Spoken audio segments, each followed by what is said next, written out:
Welcome to another lecture.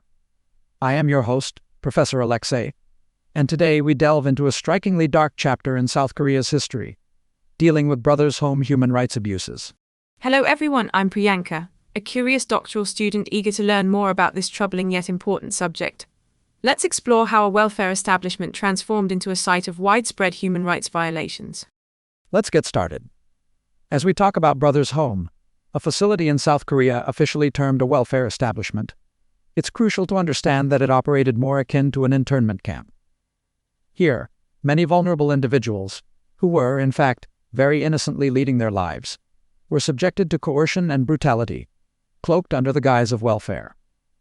In scientific terms, Brothers' Home represents a significant breach of international human rights laws, with mechanisms of control implemented through vagrancy laws and the chemical restraint of antipsychotics such as chlorpromazine. That's appalling. It's crucial to recognize how those under the guise of welfare were hidden from societal view. It makes me think about, why it's important for us to revisit such incidents.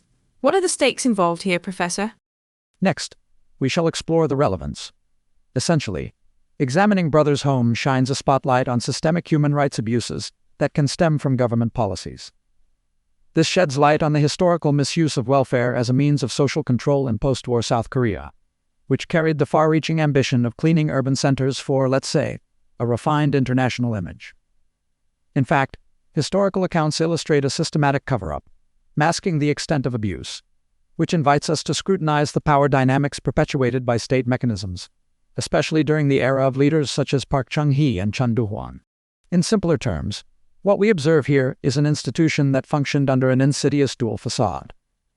To further elaborate, Brothers' Home was ostensibly established as a welfare facility, yet it operated as a form of a de facto detainment camp.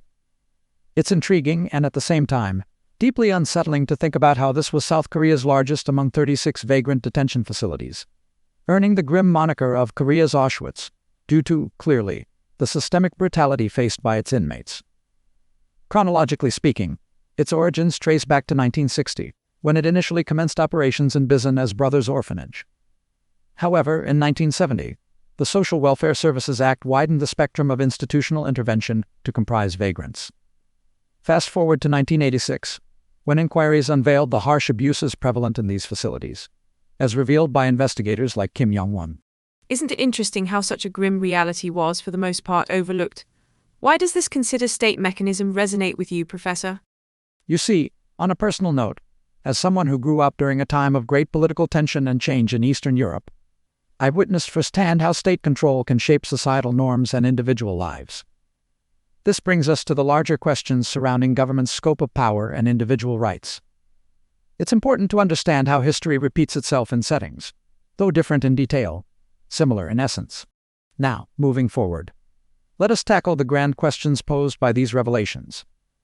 Our first question is, why did facilities such as Brothers' Home exist? It's crucial to understand that these institutions were products of government initiatives with the dual aim of societal cleansing and image crafting for global consumption.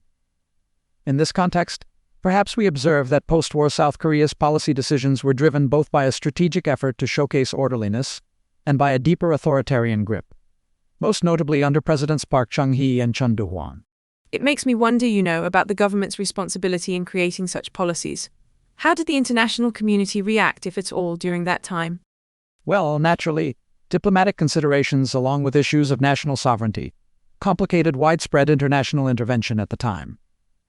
In conclusion, the facilities were, as it were, born out of a domestic impetus to restructure societal elements at the state's behest, often neglected by the wider international lens until much later. Speaking of our second question, how did such systemic abuse manage to evade public and institutional scrutiny for so long? Arguably, what we observe here are layers of complicity from authorities and associated religious organizations, along with a severe lack of media transparency. The authoritarian context, embodied by leaders like Chun Doo-hwan, cultivated a pervasive atmosphere of suppression and fear, stifling potential dissent, and leveraging societal structures to normalize the abnormal. I often think about the role of media and civil society. Were there barriers to communication that kind of kept society unaware of these events? Indeed, Priyanka.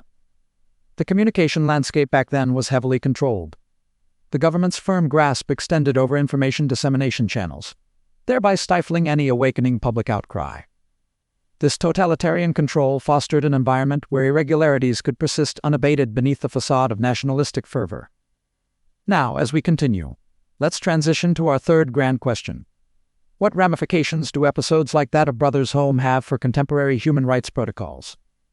In this regard, there are ongoing discussions about safeguarding mechanisms and accountability measures within present-day institutional frameworks globally. It makes me wonder how we can draw parallels with current events. Are there lessons to be gleaned, I guess, for how we approach human rights today? In essence, the Brothers Home case casts long shadows over contemporary dialogues concerning institutional transparency and accountability. It's fundamental that we advocate for robust international human rights monitoring frameworks. It is worth noting that unresolved questions surrounding deaths at Brothers Home beckon further examination and serve as a sobering reminder of the complexities faced in safeguarding vulnerable populations amidst systemic failings. As we bring this discussion to a close, let's shift focus to recapping our findings.